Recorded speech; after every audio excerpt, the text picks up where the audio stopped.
Good morning and welcome to DC Today. I'm Dale Walters in Washington. Today, the president will tour parts of New Jersey and New York that were hard hit by Ida. And based on the changing climate, he might want to keep Air Force One running. Since the year 2000, the top 10 natural disasters have cost the world's economies hundreds of billions of dollars. Of course, there are the hurricanes. Katrina costing the economy $161 billion. Irma in 2017 costing the Caribbean and U.S. another $50 billion. Sandy in 2012, $70 billion.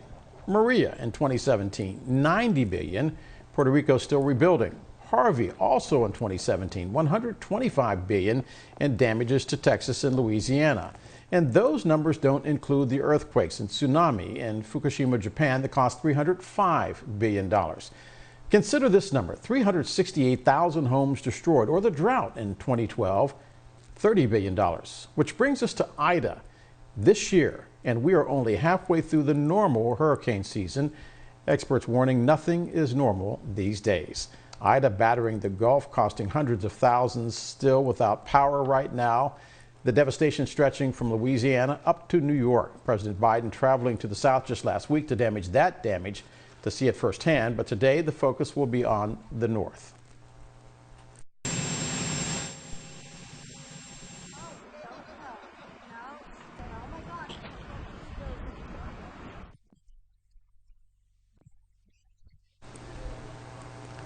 The president's visit to a storm-ravaged Northeast comes as the nation faces a host of crises that are exposing holes in what we consider to be the social safety net. Cities hard hit by Hurricane Ida are looking for money from the federal government.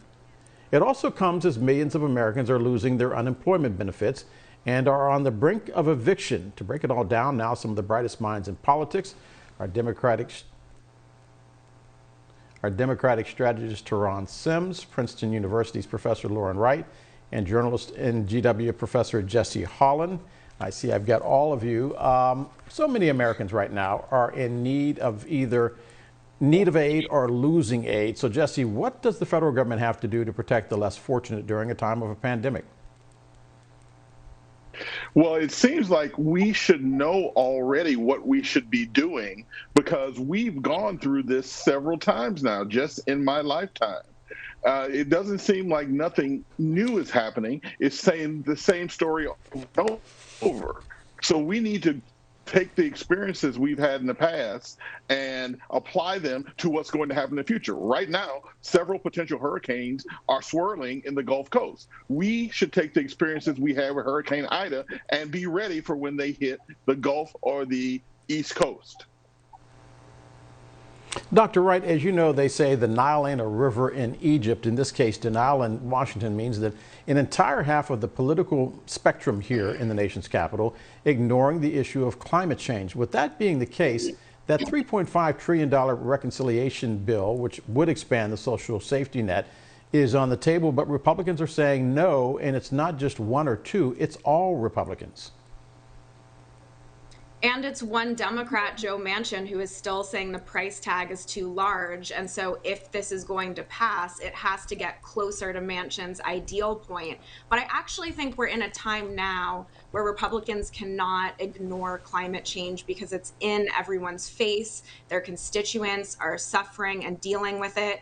And when there are these windows where policy is especially relevant, that does put pressure on all politicians, regardless of party, to act. Terron, how is it possible that Republicans can ignore the issues like Dr. Wright is saying?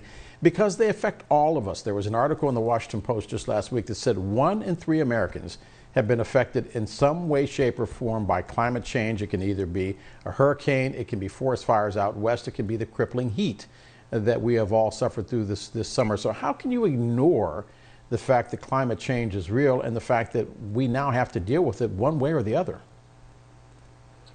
I think to your question, part of it is cultural basis. So I have family who's from Louisiana, is one of my home states. And so, obviously hurricanes is just the way of life. And I remember one time calling my grandmother several years ago, asking if she needed me to come get her back when I was stationed in Fort Post. And she laughed at me. Right. So there's that aspect of it. Right? You have people who are just used to it. not realizing that the timetable, the calendar, excuse me, of when these natural disasters are occurring are coming sooner and in a more devastating manner. The other piece, too, with respect to the safety net is people just don't know what right looks like, right? So they don't know what it looks like for their local and state governments, and in this case, we're talking about the federal government, what it looks like for those leadership entities to look out for their best interest. They don't know what it looks like for a hurricane to destroy their town and the government naturally being in a position to support them, whether it's getting their electricity back on in a timely manner, or fixing the road, or fixing the water infrastructure. So the Republican leadership, they're able to not pass legislation that's in their best interest because the people who are voting for them year after year don't know what the benefit truly would be for them.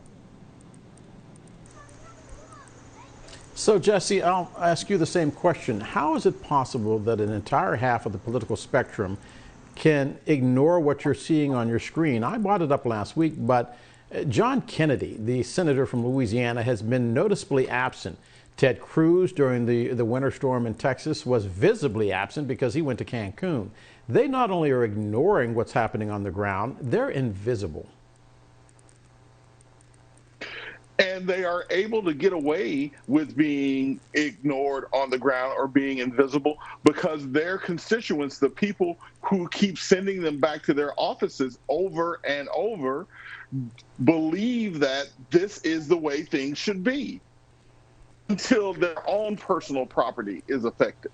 Now, one of the things that you're going to see more and more is that you're going to start seeing those Southern Republicans start talking about how the federal government isn't taking care of its constituents because they're going to be affected more and more by the hurricanes. So Republicans are going to be stuck in the middle eventually of saying, leave us alone and let us run things our way and please help us. Well, we already know that the South, which consistently votes Republicans, is one of the largest money sucks from the federal government. They take in much more federal than they give out. And they still keep sending Republican senators to Washington to say, hey, we need to lower our taxes. But remember, give us some hurricane relief. That contradiction is going to bite them in the butt someday. And I think that day is getting closer and closer. Dr. Wright, do you agree with Jesse? I mean, because he is right. They keep sending the same people back over and over again. George W. Bush once said, fool me once, we won't be fooled again. But it seems like the South keeps getting fooled over and over and over again. And if these were Democrats, by the way, in the South, I'd be saying the same thing. They have been ignoring the plight of the people down there for decades. And that is no exaggeration. So how long before the clock finally runs out on traditional politics in the South?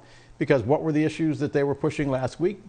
Abortion, voting rights, guns, typical wedge issues during a campaign year, but they weren't talking about rebuilding the Gulf Coast. They weren't talking about what happens during the next hurricane. They weren't talking about forest fires, and they weren't talking about climate change. Well, I still think they're going to have to. I mean, I think you might see Republicans do this awkward tightrope walk where they know they've been denying climate change for a long time, so they can't call it climate change. So they'll call it coastal resiliency, or they'll call it hard infrastructure, or they'll call it natural disaster preparation. They will have to call it something because they will have to address this in the very near future, but they might just try to sidestep the terminology. That's what I would expect to see. But I would expect to see the political careers of those Republicans who refuse to deal with these issues will not last very long, because these are issues that people are dealing with personally on an everyday basis now. Every single hurricane season, every single climate swing, they experience that day to day. And so it's not like a lot of policy areas where voters have to imagine the plight of other people. It's in their lives and it's tangible. So Joe Manchin says no to $3.5 trillion. Jesse, give me a number. Terron, give me a number. Dr. Wright, give me a number. What does he say yes to? I'll begin with you, Jesse. Well, I guess it depends on how much he can squeeze out for West Virginia. So let's just guess 2.5. Somewhere between 1 and 3, I think will be his number. So we'll guess 2.5. Terron. I think Manchin's being unnecessarily stubborn. So to Jesse's point, I think it's going to be really what the number is for West Virginia. And then for me, that would be the starting point if I were President Biden or Schumer talking to him. So what can we do for West Virginia, and then build off of that number? Dr. Wright.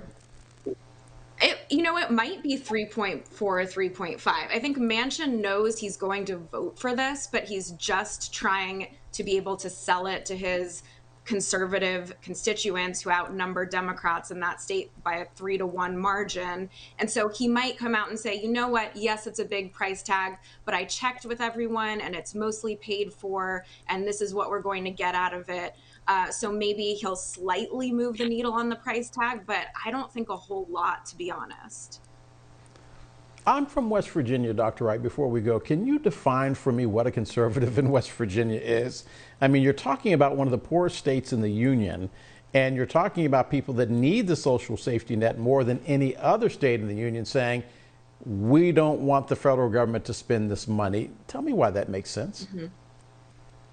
Well, it doesn't always make sense with ideology. And so what we've been seeing with research now for decades is that political party affiliation, conservatism, liberalism, these are deeply ingrained identities. They're not a set of policy preferences. And so, yes, people can make unreal leaps to get to reelect someone who maybe isn't doing a great job or maybe isn't delivering on their policy preferences, but they stick to that identity. And so in a lot of cases, you're right, it is just, checking a box for a party and continuing to vote that way, even as politicians get farther away from certain policy positions.